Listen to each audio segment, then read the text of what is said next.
Eu queria te perguntar justamente a respeito dessa variação que foi feita hoje ali de jogadores, né, deixando Lucas, Luciano e Tapia jogando juntos, e sobre também esse novo esquema, né, o segundo jogo apenas com a formação com a linha de 4 marcadores. Queria um pouco da sua avaliação tática mesmo do São Paulo hoje.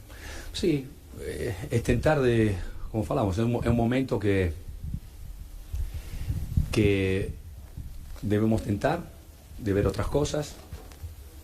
A cosa más importante é que os jogadores estejam confortáveis dentro do campo do jogo, e depois vai fazer a diferença a qualidade e quem escolhe melhor quando tem a bola, a la hora de correr todos juntos. Mas foi legal, gostei porque a gente teve a bola, foi padrão, não é fácil jogar aqui, ter a bola, criou. Faltou essa parte final que pode acontecer, mas talvez faltou um pouco de pernas, mas está bem.